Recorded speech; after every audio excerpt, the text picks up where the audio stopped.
Well, first of all, and together with Father Chris Stubna, who is rector here at Saint Paul Cathedral and pastor of Saint Paul Cathedral Parish, with Father Thomas Baracino, who is rector of Saint Paul Seminary, with my brother priests who are here, with all of our liturgical ministers, with our MCs, with our music minister, our choir, and our seminarians, and in my own name. It's so good for us to be at your service today. And I suspect that we both missed each other last year. That we missed the opportunity to be together as we celebrate this most solemn day of the history of our faith. I missed you. We missed you. And thanks so much for being here. You know, it's interesting, during the course of this week, I have been carefully preparing myself for the messages that I would be delivering at all of our celebrations in this Triduum. And I thought I was all set for preaching to you this afternoon. I had reflected on those words that we heard in John's Gospel where Jesus speaks to his mother, "There's your son," and then speaks to his best buddy John and says, "There's your mother." And knowing that they were not only going to be in each other's care, but it was also symbolic of the Blessed Mother taking care of John, who was representing the church. I was all set to be able to preach on that. And this morning, early this morning, I wanted to do once again a run through and wanted to pray over the scripture passages that the church provides for us today. And I got to that second reading, the letter to the Hebrews, and many of you may know that of the 13 letters that Paul wrote, and 3 letters attributed to John, and 2 to Peter, 1 to James, and several others, the letter to the Hebrews is the only letter about which we don't know its author. But the author was ever so right. And it was interesting that when I got to the 3rd sentence in that portion of the letter that we heard today, I stopped. Because what God said to me, "David, there's been a change in plans. I want you to preach about something else." And the 3rd sentence of that letter reads, "For we do not have a high priest who is unable to sympathize with our weakness, but one who has similarly been tested in every way, yet without sin." And by word of association, I thought about 3 people in my life. The first was my 5th grade teacher, Sister Mary Richard, Felician's sister. She was the strictest teacher that I can remember having in all of my 24 years as a student. And I can still remember the first day that she met us and she said, "Let's get one thing straight. I'm the boss here.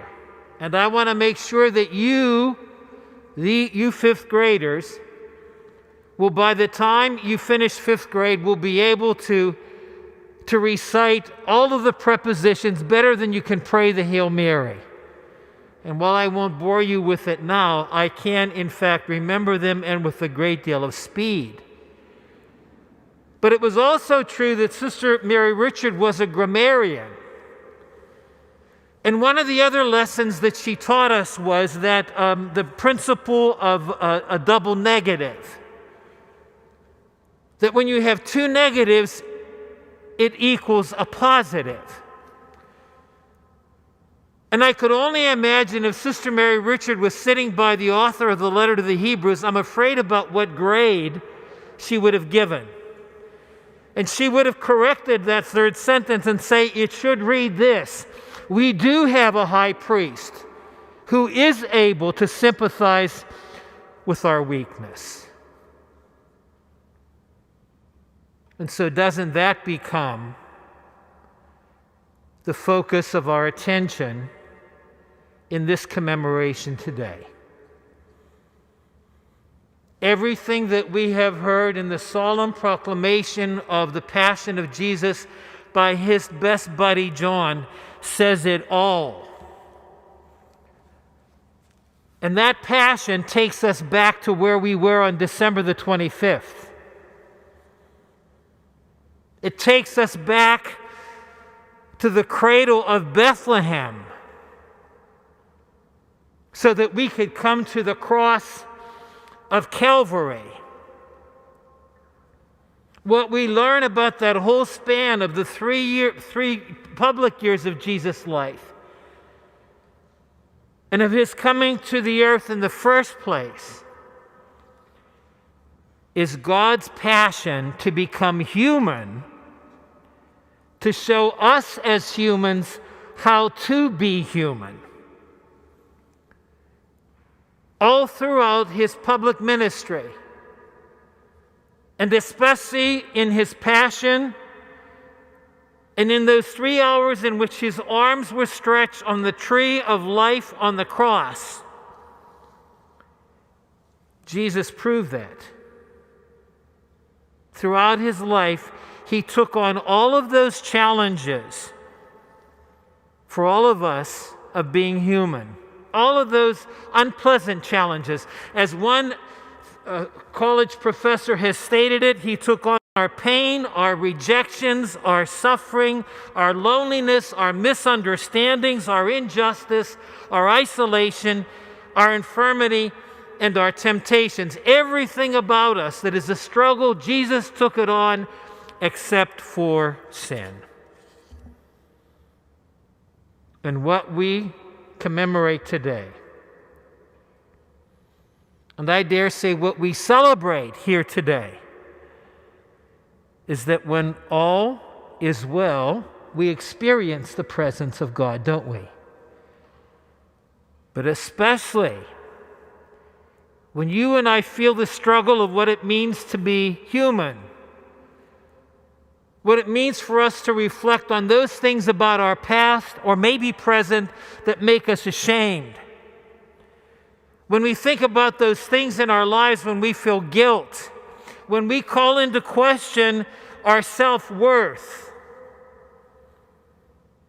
What happened on the hill of Calvary needs to convince us that our God in the flesh, Jesus, the Son of the Father, embraces us especially at those moments. And in those moments, we are called to be people of great hope because we bear so much worth in the eyes of God that He would send His Son to give Himself totally out of an endless love for us. But Jesus' cross also becomes an invitation to you and me to do as He did. To, in the name of Christ, and as a visible sign of Jesus' face and heart and hands, that we be willing to embrace each other in those moments when we feel shame and guilt and feel worthless. And that's where I go back to the other two people that I thought about this morning when I prayed over the passage from Hebrews. They're two priests. Two priests who to this very day inspire me. I came to know them in 1978 when I was only a priest for a couple of years, and joined a support group whose focus was to know how to pray better. And all of the other priests who were part of that group were far more senior than myself. But two affected me deeply. Bob was a very successful pastor, a brilliant administrator, could easily have become a major figure in the banking industry. yet knew in a very powerful way what it meant to be a disciple of the Lord. Bill was his best buddy. And Bill was one who had a great sense of humor, was a man who was much loved by his parishioners, but a man who struggled with the addiction to alcohol. A good part of his entire life, Bill was on the wagon and off the wagon, and every time that he fell off the wagon, his buddy Bob was there to pick him up. Bob became for him the visible sign of Jesus, who gave him hope when Bill felt shame, when he felt guilt, when he felt worthless. And so, my sisters and brothers, I'd like you to join with me as we go back to those three people who touched my life. To Sister Mary Richard, who taught us that two negatives make a positive. To Bob and Bill, who are a powerful sign to me about what it means to walk together on the road to God's kingdom, and in a very real way, to go back to the place of what I thought I was going to be preaching today, about Mary and John. And so, just as Jesus gave Mary to John and John to Mary to be an encouragement to the both of them, may we on this day,